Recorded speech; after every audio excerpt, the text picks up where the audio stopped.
សូមជម្រាបសួរប្រិយមិត្តទាំងអស់គ្នាបាទសូមស្វាគមន៍មកកាន់កម្មវិធីបច្ចុប្បន្នភាពអាមេរិកាំងនៅពេលនេះគឺយប់ថ្ងៃសុក្រទី8ខែឧសភាឆ្នាំ2026មកនៅសហរដ្ឋអាមេរិកនេះគឺពេលយប់ណានៅក្នុងប្រទេសកម្ពុជាគឺថ្ងៃសៅរ៍ទៅហើយទី9ខែឧសភាឆ្នាំ2026មកនៅក្នុងកម្មវិធីបច្ចុប្បន្នភាពអាមេរិកាំងខ្ញុំសម្រាប់យកព័ត៌មានសំខាន់ចំនួន4មកជម្រាបជូនប្រិយមិត្តទាំងអស់គ្នាគឺទី1នេះគឺខាងសហរដ្ឋអាមេរិកបានឲ្យដឹងថាខ្លួនបានបាញ់កប៉ាល់ដឹកប្រេង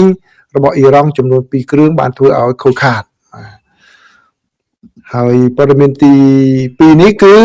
រដ្ឋបាលលោកត្រាំចាញ់ក្តីមួយទៀតហើយនៅលើពន្ធ 10% ជាសកលដែលលោកបានដាក់ក្រោយពីពន្ធបដិការរបស់លោកទៅបានតុលាការកំពូលច្រានចោលហើយព័ត៌មានទី3គឺសហរដ្ឋអាមេរិកសង្ស័យក្រុមហ៊ុនមួយដែលនៅក្នុងប្រទេសថៃមានជាប់ពាក់ព័ន្ធនៅក្នុងការរត់ពន្ធបន្ទះ chief ដែលមានកម្រិតខ្ពស់ហ្នឹងទៅឲ្យប្រទេសចិនដែលជាការមួយល្មើសនឹងបំរាមរបស់សហរដ្ឋអាមេរិកហើយព័ត៌មានទី4នេះគឺលោកប្រធានាធិបតី Donald Trump បានប្រកាសអំពីបទជប់បាញ់គ្នារយៈពេល3ថ្ងៃរវាងអ៊ុយក្រែនជាមួយនឹងរុស្ស៊ីដើម្បីឲ្យរុស្ស៊ីប្រារព្ធទិវាជ័យជំនះបាទហើយនៅចុងមកនេះគឺខ្ញុំសូមដកស្រង់នៅទស្សនៈរបស់លោកឆាំងយុដែលបាននិយាយអំពីអ្វីទៅជានយោបាយពិតប្រាកដនៅក្នុងប្រទេសថៃក្រោយពីថៃបានលុបចោលនៅអនុសារណៈស្តីពីការយោគយល់ឆ្នាំ2001ជាមួយនឹងប្រទេសកម្ពុជាបាទនៅក្នុងព័ត៌មានទី1នេះបើតាមសេចក្តីរាយការណ៍របស់ទីភ្នាក់ងារសារព័ត៌មាន AP របស់សហរដ្ឋអាមេរិកគឺកងកម្លាំងរបស់សហរដ្ឋអាមេរិកបានបាញ់និងធ្វើឲ្យនាវាដឹកប្រេងរបស់អ៊ីរ៉ង់ចំនួន2គ្រឿងមិនអាចដំណើរការបានទេនៅថ្ងៃសុក្រនេះបន្ទាប់ពីមានការបាញ់តបតគ្នាជាមួយនឹងកងកម្លាំងអ៊ីរ៉ង់នៅក្នុងច្រកសមុទ្រ Hormuz ពេញមួយយប់កាលពីយប់ទន្ទឹមនឹងនេះគឺប្រទេសអារ៉ាប់រួមបានរាយការណ៍ថាមានការវាយប្រហារដោយមីស៊ីលនិងយន្តហោះគ្មានមនុស្សបើករបស់អ៊ីរ៉ង់មួយផ្សេងទៀតផងដែរទៅលើប្រទេសអារ៉ាប់រួមការវាយប្រហារទាំងនេះបានបង្កឲ្យមានការសង្ស័យកាន់តែខ្លាំងលើបទជប់បាញ់រយៈពេល1ខែដែលនៅតែផុយស្រួយដែលសហរដ្ឋអាមេរិកបានទទូចថានៅតែមានប្រសិទ្ធភាពនៅឡើយទេទីក្រុង Washington ពេលនេះកំពុងតែរងចាំចម្លើយឆ្លើយតបរបស់អ៊ីរ៉ង់ចំពោះសំណើចុងក្រោយនេះរបស់សហរដ្ឋអាមេរិកឲ្យមានបទកិច្ចព្រមព្រៀងមួយដើម្បីបញ្ចប់សង្គ្រាមនេះតែម្ដងហើយបើកច្រក Hormuz ឡើងវិញនិងកាត់បន្ថយកម្មវិធីនុយក្លេអ៊ែររបស់អ៊ីរ៉ង់ដែលបាទកំពុងតែមានបញ្ហាចម្រូងចម្រាសជាមួយនឹងសហរដ្ឋអាមេរិកនេះរដ្ឋមន្ត្រីការបរទេសសហរដ្ឋអាមេរិកលោក Marco Rubio បានមានប្រសាសន៍ថា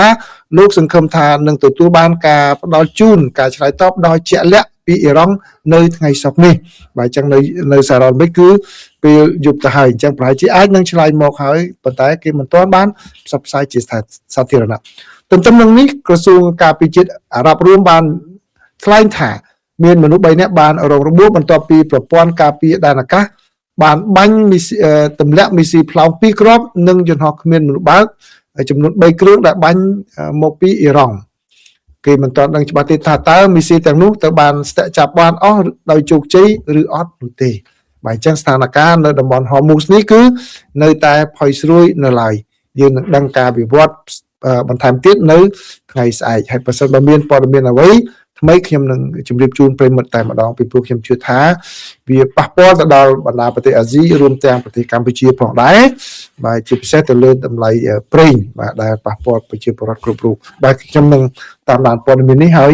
នឹងជម្រាបជូនប្រិយមិត្តភ្លាមៗនៅទំព័រ Facebook ណាបាទកុំជឿព័ត៌មានណាផ្សេងនៅគាត់ចេះតែរំភើបពេកគាត់ដាក់ទៅបានមុនហ្នឹងបាទចង់គេមើលច្រើននៅនឹងផ្សេងណាបាទព័ត៌មានទី2នេះគឺតកតងជាមួយនឹងសហរដ្ឋអាមេរិកក៏ប៉ុន្តែក៏វាមានន័យសម្រាប់ពិភពលោកផងដែរប្រិយមិត្តនៅចាំបានទេនៅពេលដែលពន្ធបដិការរបស់លោកប្រធានាធិបតី Donald Trump ត្រូវបានតុលាការកំពូលបដិសេធចោលកាលពីខែកុម្ភៈនោះពន្ធបដិការកាលហ្នឹងមិនយកកម្ពុជាដល់39ហើយចុះមកវិញសល់9អីជាដើមច្រើនហ្នឹងបាទឥឡូវនេះគឺពេលកាលខែ2គឺខាងតុលាការកំពូលបានលុបចោលភាសាទៅហើយបាទដល់ពេលហើយលោកត្រាំគាត់ ប្តឹងឡើងវិញទៀតគាត់មិនប្តឹងគាត់ដាក់ច្បាប់ថ្មីទៀតគឺប្រើពន្ធគេថា 10% សកលវិញក៏ប៉ុន្តែកាលពីថ្ងៃប្រហោះម្សិលមិញគឺការដាក់ពន្ធគយថ្មីរបស់លោកតាមនោះក៏ត្រូវបានចាញ់ក្តីដែរចាញ់ក្តីទៀតហើយមិនអោយលោកតាមយក 10% ទេវាជារឿងមួយគ្មានសុពលភាពបាទលោកបានដាក់ចេញកាលហ្នឹងបាទក៏ប៉ុន្តែអ្វីដែលជាការមួយវិវត្តគួរឲ្យចាប់អារម្មណ៍នោះគឺតុលាការពាណិជ្ជកម្មបានសម្រេចនេះគឺមិនសម្រេចថាឲ្យលុបចោលពន្ធបដិការពន្ធ10% សកលនឹងទាំងស្រុងទេគឺសំដៅតែទៅលើក្រុមហ៊ុននិងរដ្ឋដែលបានដាក់ប្តឹងគឺរដ្ឋ Washington State ហើយនិងក្រុមហ៊ុនដែលបានដាក់ប្តឹងចំនួន2បាទដឹងថាគឺរដ្ឋបាលលោកត្រាំត្រូវតែឈប់យកពន្ធទៅលើក្រុមហ៊ុនហ្នឹងរដ្ឋហ្នឹងហើយត្រូវសងពន្ធហ្នឹងមកវិញដែលបានយកថែមទាំងការប្រាក់ផងដែរមកលើក្រុមហ៊ុនទាំងអស់នោះបាទអញ្ចឹងបានន័យថាម៉េចបានន័យថាប្រសិនបើប្រទេសណាក្រុមហ៊ុនណាចង់ឲ្យតុលាការសម្រេចដោយបញ្ចូលឈ្មោះក្រុមហ៊ុនរបស់ខ្លួនតតែប្តឹងទៅតុលាការណាក៏ដោយគឺបានសម្រាប់គ្របដណ្ដប់ទៅលើទាំងស្រុងតែម្ដងប៉ុន្តែនៅពេលឥឡូវនេះគឺបាទមិនដូច្នោះទេបាទនេះគឺជាព័ត៌មានទី2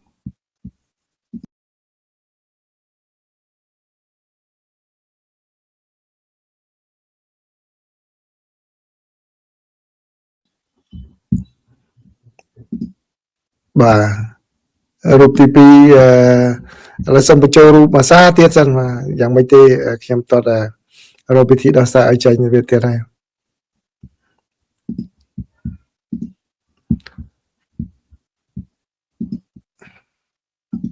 នឹងជាយ៉ាងម៉េចណា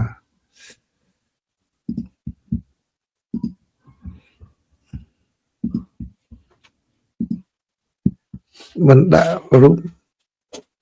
បើធ្វើជានិយាយតែសំលេងមិនបាច់ដាក់រូបមករហូតដែរមិនគិតពីខ្លាចកាំងមិនកាំងแล้วដាក់ធ្វើអញ្ចឹងវិធីនឹងមួយសិនណាវិធីនឹងមួយដើម្បីឲ្យដំណើរការទៅល្អអូខេចឹងអធិស្ឋានណាកុំឲ្យឃើញរូបអីអញ្ចឹងបាទលើដាក់ចេះហើយដាក់ចេះវិញអូខេបើអញ្ចឹងកាំងរូបក៏មិនអីតែមិនសូវឃើញប្រមាណទេបាទអញ្ចឹងមានវិធីហ្នឹងឯងព័ត៌មានទី3ណាបាទព័ត៌មានទី3សម្រាប់ប្រិមិត្តទាំងអស់គ្នាគឺសហរដ្ឋអាមេរិកបានសង្ស័យថាក្រុមហ៊ុន AI របស់ថៃមួយគឺកំពុងរត់ពន្ធបន្ទះ chip របស់ក្រុមហ៊ុន Nvidia ទៅឲ្យក្រុមហ៊ុន Alibaba នៅក្នុងប្រទេសចិនបើយោងតាមសេចក្តីរាយការណ៍របស់សារព័ត៌មាន Bloomberg ដោយដកស្រង់ពីប្រភពដែលមិនបញ្ចេញឈ្មោះគឺក្រុមហ៊ុន Obon Corp ដែលមានមូលដ្ឋាននៅទីក្រុងបាងកកត្រូវបានសង្ស័យថាបានបម្រើជាអន្តរការីក្នុងគម្រោងមួយដើម្បីរត់ពន្ធម៉ាស៊ីនមេ Super Micro ដែលមានតម្លៃរាប់ពាន់លានដុល្លារដែលផ្ទុកដោយបន្ទះ chip Nvidia ទំនើបចូលទៅក្នុងប្រទេសចិនដោយមានក្រុមហ៊ុន Alibaba ជាអតិថិជនយោងតាមសារព័ត៌មាន Bloomberg ដោយដកស្រង់ប្រភពដែលមិនបញ្ចេញឈ្មោះគឺរដ្ឋអាជ្ញារបស់សហរដ្ឋអាមេរិកបានកំណត់អត្តសញ្ញាណអន្តរការីនោះថាជាក្រុមហ៊ុនអាស៊ីអាគ្នេយ៍មួយតែមិនបញ្ចេញឈ្មោះទេនៅក្នុងការចោទប្រកាន់ដែលបានដាក់ចេញកាលពីខែមីនាដែលកំណត់គោលដៅលើសហការីរបស់ក្រុមហ៊ុន Super Micro ចំនួន3នាក់សារព័ត៌មាន Bloomberg បានកំណត់អត្តសញ្ញាណក្រុមហ៊ុននោះថា Obon Corp ការចោទប្រកាន់មិនដាក់ឈ្មោះក្រុមហ៊ុន Obon ឬ Alibaba នោះទេហើយអាជ្ញាធរសហរដ្ឋអាមេរិកក៏មិនបានចោទប្រកាន់ជាសាធារណៈថាក្រុមហ៊ុនទាំងពីរបានធ្វើខុសនោះឡើយក្រុមហ៊ុន Alibaba បានប្រាប់ទីភ្នាក់ងារសារព័ត៌មាន Reuters ថាខ្លួនមិនមានទំនាក់ទំនងអាជីវកម្មជាមួយនឹងក្រុមហ៊ុន Super Micro ឬក្រុមហ៊ុន Obon ឬឈ្មួញកណ្ដាលភាគីទី3ណាមួយដែលបានរៀបរាប់នៅក្នុងការចោទប្រកាន់របស់រដ្ឋអាជ្ញានោះទេហើយបាននិយាយថាបន្ទះ chip របស់ក្រុមហ៊ុន Nvidia ដែលត្រូវបានហាមឃាត់មិនដែលត្រូវបានប្រើប្រាស់នៅក្នុងមជ្ឈមណ្ឌលទិន្នន័យរបស់ខ្លួនឡើយក្រុមហ៊ុន Obon មិនអាចតាក់ទងសុំការអត្ថាធិប្បាយបាននៅឡើយទេការចោទប្រកាន់កាលពីខែមីនាបានចោទប្រកាន់សហស្ថាបនិកក្រុមហ៊ុន Super Micro គឺលោកវ៉ាលីលាវអ្នកគ្រប់គ្រងផ្នែកលក់ដែលមានមូលដ្ឋាននៅតៃវ៉ាន់លោក Steven Chang និងអ្នកម៉ៅការខាងក្រៅគឺលោក Willison ពីបទរំលោភលើច្បាប់គ្រប់គ្រងការនាំចេញរបស់សហរដ្ឋអាមេរិកអ្នកទាំង3បានសារភាពថាពួកគេមិនបានប្រព្រឹត្តអ្នកទាំង3បានឆ្លើយថាពួកគេមិនបានប្រព្រឹត្តខុសនោះទេយោងតាមរដ្ឋអាជ្ញាគម្រោងនេះពាក់ព័ន្ធនឹងការដឹកជញ្ជូនម៉ាស៊ីនមេពីតៃវ៉ាន់ទៅកាន់អន្តរការីនៅអាស៊ីអាគ្នេយ៍ដែលជាប្រទេសថៃជាកន្លែងដែលក្រុមហ៊ុននោះដឹកជញ្ជូនគឺដាច់ដោយឡែកមួយទៀតបានដកហូតសញ្ញាសម្គាល់អត្តសញ្ញាណរបស់server នោះហើយដាក់វាចូលក្នុងប្រអប់ឡើងវិញមុនពេលដែលទៅបានបញ្ជូនទៅប្រទេសចិនគម្រោងនេះបានបង្កើតប្រាក់ចំណូលប្រហែលជា$2.5 លានសម្រាប់ក្រុមហ៊ុន Super Micro ចាប់តាំងពីឆ្នាំ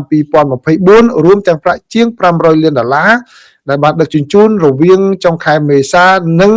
ពាក់កណ្ដាលខែឧសភាឆ្នាំ2025ការចោទប្រកាន់នេះចោទថាម៉ាស៊ីនមេคล้ายៗទៅបានដាក់នៅក្នុងកន្លែងផ្ទុករបស់អន្តរការីដើម្បីបំភាន់ក្រុមអនុលោមភាពរបស់ Super Micro ដែលនៅពេលនោះផ្នែករឹងពិតប្រាកដទៅបានបញ្ជូនទៅប្រទេសចិនរួចហើយជាចុងចោតម្នាក់ក៏បានដឹកនាំដំណើរការសវនកម្មរបស់ក្រុមដែលចុះទៅត្រួតពិនិត្យនោះទៅពិនិត្យមើលកន្លែងផ្សេងដែលគាត់ពិពណ៌នាថាមានការយល់ព្រមទៅលើការដឹកជញ្ជូនក្នុងរយៈពេលប្រមាណថ្ងៃការិយាល័យឧស្សាហកម្មនិងសន្តិសុខនៃក្រសួងពាណិជ្ជកម្មបានចេញសេចក្តីណែនាំមួយបង្កកការដឹកជញ្ជូនចេញទាំងអស់ទៅកាន់ក្រុមហ៊ុនហើយការណែនាំនោះមិនទាន់ត្រូវបានលើកលែងនៅពេលដែលការចាប់ប្រកាន់កាលពីខែមីនាត្រូវបានធ្វើឡើងនៅតុលាការនោះទេបាទអញ្ចឹងគឺបានន័យថាមានក្រុមហ៊ុនណាបាទមានក្រុមហ៊ុនមួយនៅក្នុងប្រទេសថៃហ្នឹងដែលសង្ស័យថាមានធ្វើជាអន្តរការីហ្នឹងក្នុងការយកទំនិញដែលសហរដ្ឋអាមេរិកបានហាមឃាត់មិនឲ្យនាំទៅប្រទេសចិនបាទឥឡូវហ្នឹងបែរជានាំទៅបាទប៉ុន្តែក្រុមហ៊ុនប្រកែកណាបាទរីឯព័ត៌មានទី4បាទព័ត៌មានទី4គឺលោកប្រធានាធិបតីដូណាល់ត្រាំបានប្រកាសពីបទជុំបាញ់គ្នាណាដោយបាននិយាយថាបទជុំបាញ់គ្នារយៈពេល3ថ្ងៃក្នុងសង្គ្រាមរវាងរុស្ស៊ីនិងអ៊ុយក្រែនលោកបានថ្លែងដូចនេះនៅក្នុងការបង្ហោះតាមបណ្ដាញសង្គម Truth Social របស់លោកកាលពីថ្ងៃសុក្រដោយមេដឹកនាំសហរដ្ឋអាមេរិកបានថ្លែងថាបទជុំបាញ់នេះគ្នានេះនឹងចូលពីថ្ងៃសៅរ៍រហូតដល់ថ្ងៃច័ន្ទបាទគឺมันមានបទជុំបាញ់ទេលោកត្រាំបានបង្ហោះថាលោកបានសរសេរថាលោកមានសេចក្តីសោមនស្សរីករាយក្នុងការប្រកាសថានឹងមានការជុំបាញ់រយៈពេល3ថ្ងៃពីថ្ងៃទី9 10និង11ខែឧសភាក្នុងសង្គ្រាមរវាងរុស្ស៊ីនិងអ៊ុយក្រែនហើយប្រមាណរយៈពេលខ្លីក្រោយមកគឺប្រធានាធិបតីអ៊ុយក្រែនលោក Volodymyr Zelensky បានបញ្ជាក់នៅលើបណ្ដាញសង្គម X ថាបទជុំបាញ់រយៈពេល3ថ្ងៃត្រូវបានរៀបចំជាផ្នែកមួយនៃកិច្ចខិតខំប្រឹងប្រែងរបស់សហរដ្ឋអាមេរិកក្នុងការចរចាបញ្ចប់សង្គ្រាមដែលមានអាយុកាលជាង4ឆ្នាំហើយជំនួយការរបស់ប្រធានាធិបតីរុស្ស៊ីគឺលោក Yuri Ushakov ក្រោយមកក៏បាននិយាយផងដែរថាកិច្ចព្រមព្រៀងលើបញ្ហានេះត្រូវបានសម្រេចក្នុងអំឡុងពេលទំនាក់ទំនងតាមទូរស័ព្ទជាមួយនឹងសហរដ្ឋអាមេរិកហើយជាថ្នូវវិញសហរដ្ឋអាមេរិកបានតាក់ទងជាមួយនឹងក្រុមទីក្រុងគៀវផងដែរដោយលោកបាននិយាយថាកិច្ចព្រមព្រៀងនេះបានធ្វើឡើងបន្ទាប់ពីមានការសន្ទនាតាមទូរស័ព្ទនាពេលថ្មីនេះរវាងប្រធានាធិបតីរុស្ស៊ី Vladimir Putin និងលោក Donald Trump ដែលក្នុងនោះប្រធានាធិបតីទាំងពីរបានសង្កត់ធ្ងន់ថាប្រទេសរបស់យើងគឺជាសម្ព័ន្ធមិត្តក្នុងអំឡុងសង្គ្រាមលោកលើកទី2ហើយក៏បានពិភាក្សាអំពីលទ្ធភាពនៃបទជុំបាញ់ក្នុងអំឡុងពេលប្រារព្ធទិវាជ័យជំនះនេះបាទនេះគឺជាការប្រកាសរបស់ខាងលោកប្រធានាធិបតី Donald Trump ណាគឺបានបទជុំបាញ់គ្នា3ថ្ងៃដែរពីព្រោះអីរុស្ស៊ីគាត់ព្រួយបារម្ភខ្លាចក្រែងលោអ៊ុយក្រែនជាឱកាសនេះគឺវាប្រហារទៅលើទីក្រុងមូស្គូអញ្ចឹងហើយគាត់បានចេញសេចក្តីព្រមានមួយឲ្យខាងទូតបរទេសទាំងអស់ជំនះមន្ត្រីទូតរបស់ខ្លួនចេញពីទីក្រុងគៀវដោយនិយាយថាបើសិនជាក្នុងករណីដែលអ៊ុយក្រែនវាប្រហារទៅលើទីក្រុងមូស្គូគឺច្បាស់ហើយទីក្រុងមូស្គូវាប្រហារសងសឹកវិញបាទតែឥឡូវនេះដើម្បីបន្ធូរបន្ថយភាពតានតឹងហ្នឹងបាទពីព្រោះនៅថ្ងៃស្អែកនេះនៅរុស្ស៊ីគឺទិវាជ័យជំនះនៅក្នុងសង្គ្រាមលោកលើកទី2ណាបាទអញ្ចឹងលោកត្រាំក៏ចូលសម្របសម្រួលថាអញ្ចឹងអូខេជួបបាញ់គ្នាទៅឥឡូវនេះចុងក្រោយនេះសូមជូនទស្សនៈរបស់លោកឆាងយុបាទតាក់ទងជាមួយនឹងនយោបាយរបស់ថៃបាទខ្ញុំបានបង្ហោះតាមបណ្ដាញសង្គម Facebook ម្ដងហើយប៉ុន្តែបើជាប្រិមិត្តមិនទាន់បានអានខ្ញុំសូមអានជូនបាទលោកឆាងយុបាននិយាយថានយោបាយប្រកបនិយមរបស់ប្រទេសថៃ វាពិតជាចាំបាច់ណាស់ក្នុងការចងចាំថាសកម្មភាពនេះអនុវត្តឡើងក្នុងទម្រង់ជាល្បែងអុកសកលដែលមានលក្ខណៈយុទ្ធសាស្ត្រពហុវិមាត្រនិងមានទំនាក់ទំនងប្រតិក្រឡាគ្នាហើយការផ្លាស់ប្ដូរពីអនុសារណៈនៃការយោគយល់គ្នានេះទៅកាន់អនុសញ្ញាអង្គការសហប្រជាជាតិស្តីពីច្បាប់សមុទ្រគឺគ្រាន់តែជាការដើរជំហានមួយដែលដើរនៅក្នុងល្បែងអុកនៃការប្រកួតប្រជែងជាយុទ្ធសាស្ត្ររវាងប្រទេសថៃនិងប្រទេសកម្ពុជាតែប៉ុណ្ណោះនិយាយម្យ៉ាងទៀតថាសកម្មភាពរបស់រដ្ឋាភិបាលកម្ពុជាគឺត្រឹមតែជាវិធីសាស្ត្រឆ្លើយតបតែមួយបែបប៉ុណ្ណោះចំពោះការសម្រេចចិត្តនាពេលថ្មីនេះរបស់រដ្ឋាភិបាលថៃក្នុងការដកខ្លួនចេញពីអនុសារណៈនៃការយោគយល់គ្នាបន្ថែមលើសកម្មភាពជាក់លាក់របស់កម្ពុជានៅមានព្រឹត្តិការណ៍ពាក់ព័ន្ធជាច្រើនទៀតរួមទាំងកលៈទេសៈនិងជំហាននានា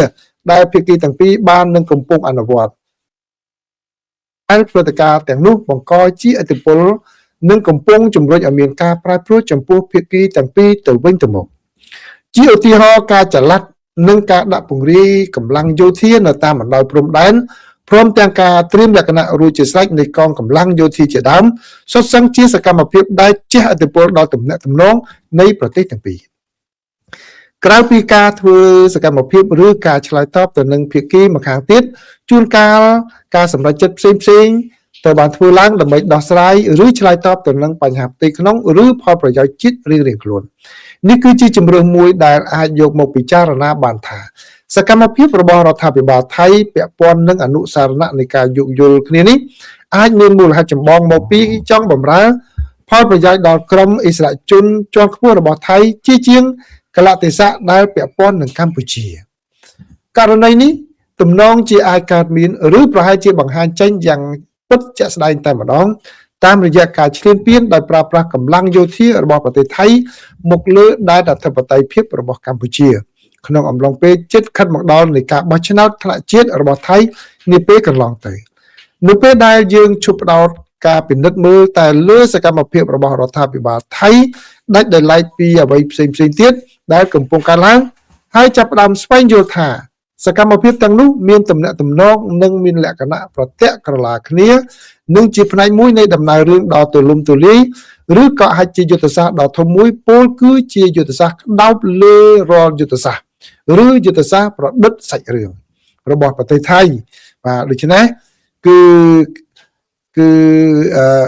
អ្នកស្រាវជ្រាវរបស់ថៃគឺលោកបណ្ឌិតបាតាជិតតាំងសិនមុនខុងក៏បាននិយាយដែរនៅអត្ថបទមួយស្ដីពីការរៀបចំក្របខ័ណ្ឌថ្មីនៃអង្គើប្រល័យពូជសាសន៍យុទ្ធសាស្ត្រប្រឌិតសាច់រឿងនិងនិត្យានុកូលភាពនៃការគ្រប់គ្រងរបស់ថៃចំពោះខ្មែរក្រហមបើមើលដល់ជំនេះគឺទើបយើងអាចមើលឃើញនៅទស្សនវិជ្ជាទាំងមូលជាជាងផ្ដោតតែទៅលើហើយការជាក់លាក់ណាមួយដោយភាសាមួយថាមើលទស្សនវិជ្ជាព្រៃជារួមជាជាងមើលទៅលើដើមឈើតែប៉ុន្មានដើមបាទនេះគឺជាទស្សនៈរបស់លោកឆាំងយុនាយកមជ្ឈមណ្ឌលឯកសារកម្ពុជាដែលបានសរសេរនៅថ្ងៃទី5ខែឧសភាឆ្នាំ2026បាទអញ្ចឹងប្រិមិត្តគឺរូបភាពនឹងកាំងទៀតហើយក៏ប៉ុន្តែសម្លេងនៅអញ្ចឹងខ្ញុំបានដាក់ជូនប្រិមិត្តទាំងអស់គ្នាឲ្យបានឃើញរូបអញ្ចឹងប៉ុន្តែជំនួសឲ្យរូបខ្ញុំដែលកាំងឥឡូវនេះសូមrefresh ម្ដងទៀតក្រោយលោកអាច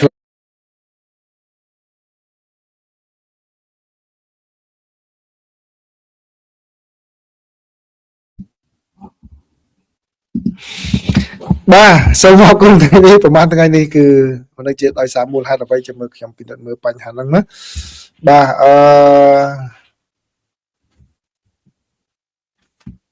អូខេបាទអញ្ចឹងសម្រាប់ប្រិមិត្តណាដែលចូលមកដើម្បីស្ដាប់តែព័ត៌មានសូមចាប់តែប៉ុណ្ណេះណាបាទឥឡូវនេះសូមជ្រាបឱកាសនេះសូមសំណេះសំណាលបន្តិចអញ្ចឹងសម្រាប់មុននឹងចេញទៅគឺ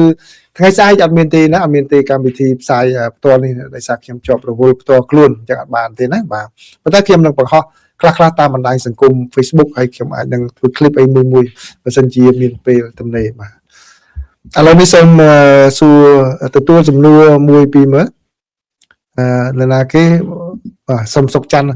ពូកាលមាន MOU គេថាខ្មែរខាត់បងដល់ពេល MOU លុបចោលក៏ខាត់បងមិននឹងគិតយ៉ាងម៉េចបាទខ្ញុំធ្លាប់បាននិយាយហើយបាទខ្ញុំធ្លាប់បាននិយាយហើយគឺកាលពី និយាយសម្បត្តិជាសាខ្ញុំនិយាយត្រង់ឲ្យខ្ញុំមិនបញ្ចេញឈ្មោះអ្នកណាប៉ុន្តែអាចយកទៅគុំទៅចេញហើយបាទវាមិនជាទម្លាប់របស់ខ្ញុំផងដែលនិយាយទៅមានលក្ខណៈឌៀមដាមប៉ុន្តែខ្ញុំមិនចង់ឲ្យប៉ះពាល់គេកាលពីលោកសុកអានគាត់ចរចា MOU 2001ហ្នឹងក៏មានក្រុមនិស្សិតមួយចំនួនបាទប្រឆាំងថាខាតនេះខាតនោះខាតនេះខាតនោះរហូតដល់ប្រឆាំងរហូតទៅដល់ចុងក្រោយថ្មីហ្នឹងនៅប្រឆាំងរហូតបាទខ្ញុំដែលដឹងរឿងហ្នឹងក៏ខ្ញុំប្រាប់តអ្នកហ្នឹងផងដែរថារឿងវាចេះចឹងអូខឹងដល់ខ្ញុំទៀតបាទខឹងដល់ខ្ញុំទៀតបាទខ្ញុំចេះឈ្មោះមកចិត្តដឹងខឹងដល់ខ្ញុំទៀតឥឡូវហ្នឹងទៅបាត់ MOU 2001ហ្នឹងគឺមានអ្នកស្ដាយទៅក្រុមណាទៀតស្ដាយទៀតបាទចឹងដូច្នេះខ្ញុំបងខ្ញុំមិនមែនជាអ្នកជំនាញខាងផែនទីហ្នឹងទេព្រោះគាត់ថាខ្ញុំវិច័យដនខ្ញុំដឹងរឿង MOU 2001ហ្នឹងដោយសារកាលនោះខ្ញុំនៅធ្វើកសែតនៅស្រុកខ្មែរនៅឡើយ AFP ខ្ញុំនៅ AFP នៅឡើយខ្ញុំដឹងពីដំណើរការលោកខ្ញុំនៅ AFP ហ្នឹងរហូតដល់ឆ្នាំ2002បាទខ្ញុំចេញមកខាងស្ថាប័ន UN អញ្ចឹងក្នុងដំណើរការក្នុងពេលចរចាអីហ្នឹងគឺខ្ញុំដឹងដំណើររឿងហ្នឹងផងខ្ញុំរាយការណ៍ពីរឿងខ្ញុំដឹងបាទមានប្រភពការផ្លូវការរៀបរាប់ប្រាប់ចឹងទៅខ្ញុំដឹងរឿងហ្នឹងហើយក្រោយមកទៀតខ្ញុំមកធ្វើ UN ហ្នឹងគឺខ្ញុំមាន project មួយ Insight in Action ហ្នឹងគឺជា project មួយបើអ្នកណាចូល Google មិនដឹងជានៅខាង website UN គេលុបគេដកចេញពី website របស់ UN ហ្នឹង Insight in Action បាទក្នុង project ហ្នឹងគឺមានតកតងរឿងព្រេងបាទរឿងព្រេងចរចាព្រេងជាមួយបរទេសរហូតដល់យើងអញ្ជើញអ្នកជំនាញអន្តរជាតិហ្នឹងទៅជួយបង្រៀនរដ្ឋាភិបាលខ្មែរពីរឿងចរចាព្រេងហ្នឹងយ៉ាងម៉េចដើម្បីបានផលប្រយោជន៍មកកម្ពុជាពេលហ្នឹងអ្នកជំនាញហ្នឹងមានកម្មវិធីទៅជួបកាលហ្នឹងលោកគិតជននៅជារដ្ឋមន្ត្រីមានទៅជួបនៅហ្នឹងផងហើយមានទៅជួបលោកហ៊ុនសែនកាលខ្ញុំទៅក៏ខ្ញុំបានទៅជួបដែរខ្ញុំទៅក្នុងនាមជាមន្ត្រីបអង្គការសហជីវជាតិបាទដែលជួយកម្ពុជារឿងចរចាព្រៃហ្នឹងបាទទៅជួបផ្ទះគាត់ដល់ផ្ទះតាខ្មៅមានថតរូបជុំគ្នាហ្នឹងបាទខ្ញុំធ្លាប់យករូបទៅប្រហោះម្ដងដែរគឺអ្នកជំនាញរបស់ UN ហ្នឹងគឺ Joseph Stiglitz បាទនាំជ័យគាត់ទៅអ្នកសេដ្ឋកិច្ចអាមេរិកនាំទៅគាត់ជំនាញខាងចរចារឿងព្រៃហ្នឹងចឹងហើយបាទខ្ញុំដឹងរឿងព្រៃរឿងអីហ្នឹងខ្លះហ្នឹងដែរបាទហើយដល់ពេលខ្ញុំឃើញអ្នកនយោបាយមួយចំនួនគាត់យករឿងហ្នឹងមកនិយាយអត់ត្រូវសោះកុំថាឡើយទៅសូម្បីតែក្បែរក៏អត់ក្បែរផងបាទដល់ប៉ុន្តែធ្វើមិនសំខាន់មហាជនជឿគាត់និយាយបាទអូគាត់និយាយហ្នឹងគឺប្រឆាំងអត់បានទេខ្ញុំតែប្រឆាំងហ្នឹងគឺច្បាស់ជានិយាយច្រើនប៉ុន្តែការពិតវាខុសពីនោះបាទខ្ញុំដឹងយូរហើយបាទខ្ញុំអាចនិយាយបានប៉ុណ្ណឹងណាបាទប៉ុន្តែចុងក្រោយនេះអ្វីដែលសុកច័ន្ទចង់និយាយហ្នឹងគឺពីរឿងការបាត់ MOU ហ្នឹងបាទតែងាកមកប្រើច្បាប់អន្តរជាតិ UN Clause ហ្នឹងក៏បើតាមអ្នកជំនាញគាត់និយាយគឺមានផលប្រយោជន៍ដែរណាខ្ញុំមិនជំនាញរឿងហ្នឹងមួយគឺខ្ញុំអត់ជំនាញនិយាយរួម UN Clause ហ្នឹងខ្ញុំអត់ចេះខ្ញុំអត់ចេះទេហើយក៏កំពុងតែតាមដានអ្នកជំនាញមួយចំនួនគេនិយាយអីហ្នឹងដើម្បីសិក្សារៀនសូត្រដែរណាបាទតែរឿងពីចំណុចខាងដើមនោះខ្ញុំដឹងច្រើនបាទសុផាផៃបាទសុផាផៃក៏ថាបើមហាអំណាចធំមិនអាចបញ្ចប់ចំនួនរបស់ខ្លួនបានឆាប់នោះពិភពលោកនឹងស្ថិតក្នុងស្ថានភាពតឹងតែងជាប្រចាំតាមរយៈភាពជាសម្ព័ន្ធមិត្តរបស់មហាអំណាចនីមួយៗធ្វើឲ្យនឹកដល់ប្រវត្តិសាស្ត្រមុនសង្គ្រាមលោកសុផាហ្នឹងអស្ចារ្យដែរអាចារ្យមកធ្វើការសិក្សាជាបាននិយាយបានច្រើនបាទវណ្ណកម្មពីមេផ្សួរលេងគំសានកតាត្រាំជ្រក់ស្ពៃធ្វើសង្គ្រាមតែ40ថ្ងៃទេឈ្នះហើយឥឡូវឈ្នះនៅបងអ្នកងក់ក្រងាប់ចិត្តអស់ហើយដោយសារតែតាត្រាំជ្រក់នឹងឯវ៉ាន់តំណែងថ្លៃគ្រប់មកបាទអរគុណចំពោះការចូលរួមបញ្ចេញមតិបាទខ្ញុំយល់អំពីអារម្មណ៍នៃការប៉ះពាល់ជីវភាពពីព្រោះអីយើងដឹងថានៅកម្ពុជាហ្នឹងគឺប្រផាត់ប្រផាយណាការបានមកនឹងគ្រប់អ្នកដែលនៅគេថាគៀនៅចន្លោះហ្នឹងគឺបាទគ្រប់ហ្នឹងវាមានច្រើនបាទដែលកាលនៅខាង UN ហ្នឹងយើងប្រើពាក្យថាអ្នកនៅក្នុងហ្គេមនៃបន្ទាត់នៃភាពក្រីក្របាទគឺគាត់ឡើងផុតពីភាពក្រីក្របានន័យថាគាត់ផុតពីចំណូលទាបប៉ុន្តែក៏បានមកឡើងខ្ពស់ទៀតប៉ុន្តែក៏មិនខ្ពស់ផុតដែរគឺនៅប្រផាត់ប្រផាយហ្នឹងអញ្ចឹងជួបព្រឹត្តិការណ៍បែបបច្ចុប្បន្ននៅសហរដ្ឋអាមេរិកនៅហ្នឹងដែលអូបន្លាយពេលយូរអញ្ចឹងគឺប៉ះពាល់ច្រើនអញ្ចឹងខ្ញុំយល់អំពីអារម្មណ៍ហ្នឹងបាទហើយវាហួសពីអ្វីដែលខ្ញុំអាចនិយាយបានតែខ្ញុំនេះក៏ ទិញតំណែងឡើងថ្លៃតែប៉ុន្តែវិច័យដំយើងនៅក្នុងអាកម្រិតរបស់យើងនោះវាផុតដែរក៏ប៉ុន្តែអ្នកនៅសហរដ្ឋអាមេរិកក៏មានមនុស្សច្រើនដែរដែលនៅចាំអាកែមប្រផាត់ប្រផាយហ្នឹងហើយមានការវិវត្តអញ្ចឹងពួកគាត់ប៉ះពាល់ដែរណាប៉ះពាល់ច្រើនបាទប៊ុនយ៉ានជំរាបសួរលោកតើសហរដ្ឋនិងអ៊ីស្រាអែលអាចយកឈ្នះលើអ៊ីរ៉ង់ក្នុងការបើកច្រកសមុទ្រហូមូសបានដែរឬទេបើមិនឈ្នះតើរឿងអ្វីកើតឡើងបាទខ្ញុំមិនជំនាញខាងនោះខ្ញុំមិនហ៊ានទាយទេប៉ុន្តែខ្ញុំជឿថាអាចនឹងមានដំណោះស្រាយកើតមានឡើងគឺនៅថ្ងៃនេះឬក៏ថ្ងៃស្អែកហ្នឹងយើងអាចនឹងដឹងរឿងហើយអ្វីដែលយើងអាចសង្ឃឹមបានគឺសង្ឃឹមថាអាចនឹងដំណោះស្រាយចាប់ឲ្យស្រួលបួទៅពួយប៉ះពាល់ប្រជាប្រដ្ឋច្រើនគេរូបទៀតចំឡើងញញឹមតែម្ដងអូខេអញ្ចឹង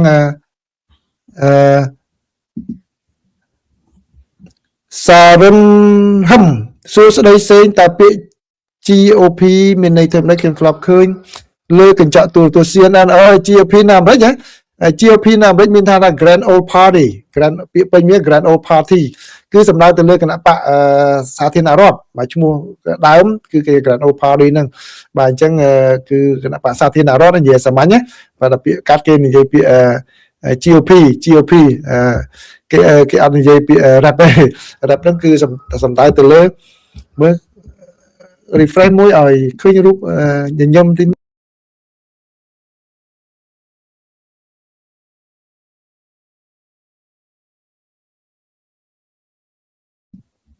បាទអញ្ចឹងសាររុនហឹមណាបាទអញ្ចឹងគឺ GOP ហ្នឹងគឺសំដៅទៅលើគណៈបកសាធារណរដ្ឋអញ្ចឹងពាក្យកាត់គេនិយាយគឺគាត់និយាយ GOP អញ្ចឹងឯងបាទដល់ពេលបកប្រជាធិបតេយ្យគឺពួកគេប្រពាក្យដើមមកពី Democrat បាទអូខេបាទ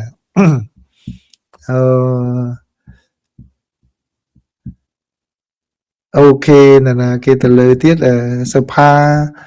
សង្គ្រាមមិនពិតប៉ះពាល់ពិភពលោកលពូបាទអូខេអស់ហើយនៅខាងលើវណ្ណាសុតជំរាបសួរបងខានបានចូល live យើងបងតែតាមដានអូខេអូខេអស់ហើយណាអូខេរំចុះក្រោមម្ដងទៀតអានយូបាទ Monica LB អូសុំមិនអានអីបាទបាទ Monica សំណួរ Monica គាត់មានលក្ខណៈចាក់ដោនបន្តិចបាទសូមអធិស្ឋានណា Monica សូមមិនយកមកនេះពេលមិនដាចូលមើលឃើញខ្លួនឯងមើលចុះបាទខ្ញុំសូមមិនអានអធិស្ឋានណា Monica ពវីបងសូមយោបល់បងអំពីល្បិចកលសម្ដីរបស់ថៃនៅចំពោះមុខមេដឹកនាំហ្វីលីពីន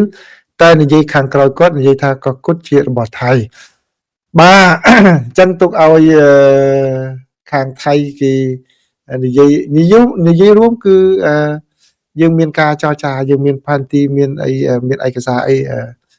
ជាច្រើនហើយដូច្នេះទុកឲ្យការចរចានោះបើសិនជាដូចខ្ញុំបាននិយាយពីខាងដើមខាងសាមញ្ញហ្នឹងគឺថៃគាត់និយាយហ្នឹងគឺបាទរបៀបនៅលាក់លៀមច្រើនមិនច្បាស់លាស់ដូចកម្ពុជាទេអញ្ចឹងដូច្នេះអ្នកណាបងអ្នកណាទុកឲ្យឯកសារមានហ្នឹងហើយនឹងផែនទីមានហ្នឹងគឺគេបកស្រាយចោះណាបាទបកស្រាយហើយច្បាប់គេមានហើយវាលែងតែគាត់ប្រើច្បាប់ព្រៃបើសិនជាគាត់ចង់ប្រើច្បាប់នៅក្នុងប្រទេសច្បាប់អន្តរជាតិគឺច្បាស់ជាបានស្រួលហើយណាបាទអញ្ចឹងដល់អស់មានអ្វីតទៀតណាបាទអូខេហ្នឹងហើយសុផាថាម៉េចទៀតសុផាប្រទេសទុយកម្លាំងយុតិសាស្ត្រតែគ្រោះថ្នាក់បាទហ្នឹងហើយសុផាហ្នឹងធ្វើម៉េចទេបាទច័ន្ទរិទ្ធថៃកំពុងទទួលស្គាល់ថាការចាញ់លើការងារការទូតបាទខ្ញុំមិនចង់និយាយដល់ប៉ុណ្ណឹងប៉ុន្តែខ្ញុំមើលគឺច្រកហ្នឹងដែរបាទគឺការទូតនេះឯងការដែលប្រើកម្លាំងអន្តរជាតិនេះឯងគឺជាទុនមួយសំខាន់ណាស់សម្រាប់ប្រទេសដែលយើងទៅទៀបជាងដែលយើងត្រូវប្រើយន្តការអន្តរជាតិហ្នឹងដែលយើងប្រើទោះបីជាយើងប្តឹងទៅតុលាការក៏ដោយយើងប្រើកម្លាំងអន្តរជាតិក៏ដោយបាទកម្លាំងបាយខ្លាំងក្លាហានមើលទៅមើងម៉ាត់មមទាំតែរយៈពេលខ្លីទេថ្ងៃក្រោយទៅសម្ដែងច្បាប់ត្រូវតែក្តោបយកវិញដដែលការទូតត្រូវតែក្តោបយកវិញដដែលបាទគឺបាទកម្លាំងសាច់ដុំគឺមិនអាចទៅណារួចទេយើងមើលតែឧទាហរណ៍ពីខ្ញុំ ឧទាហរណ៍ដូចជាទី1រឿងនៅអ៊ុយក្រែនហ្នឹងបាទរុស្ស៊ីក៏ប្រើកម្លាំងប៉ុណ្ណឹងហាំណាយផងឃើញទេហាំណាយដូចគ្នាណានៅតែទីបំផុតនៅតែកំពុងតែរត់ទៅរកការចរចាក៏ប៉ុន្តែពេលចរចាតើបានដីបាត់ដីអីមិននឹងរឿងនៅអ៊ុយក្រែនហ្នឹងគឺនឹងយើងចាំមើលដែរតើមានការព្រមព្រៀងគ្នាយ៉ាងម៉េចបាទក៏តែទោះបីយ៉ាងណាក៏ដោយក៏តតែមានការព្រមព្រៀងរវាងភាគីទាំងពីរហ្នឹងដែរបាទសូម្បីតែសហរដ្ឋអាមេរិកទៅដាក់សម្ពាធក៏អត់អាចចេញបានដែរបើអ៊ុយក្រែនមិនព្រមបាទហើយករណីទី2គឺរឿងសហរដ្ឋអាមេរិកខ្លួនឯងហ្នឹងតែម្ដងនៅក្នុងរឿងអ៊ីរ៉ង់ពេលសប្តាហ៍ហ្នឹងបាទនិយាយចូលឡើងវាចុះវាឡើងក៏ត្រូវតែងាកមកចរចាហ្នឹងដែរតែផលចំណេញពីការចរចារបស់សហរដ្ឋអាមេរិកជាមួយអ៊ីរ៉ង់ហ្នឹងយ៉ាងម៉េចឬក៏ត្រឡប់ទៅដូចដែលរដ្ឋបាលលោកអូបាម៉ាបានចរចារួចហើយអ៊ីរ៉ង់ក៏ព្រមអាមេរិកក៏ព្រមដែលប៉ុន្តែលោកតាមបានលុបចោលតាំងពីអាណត្តិទី1ហ្នឹងឬក៏យ៉ាងណាហ្នឹងយើងចាំមើលដែរឃើញទេបាទបើសិនជាដូចត្រឡប់ទៅដូចអ្វីដែលលោកអូបាម៉ាចរចាមុនមកហើយដែល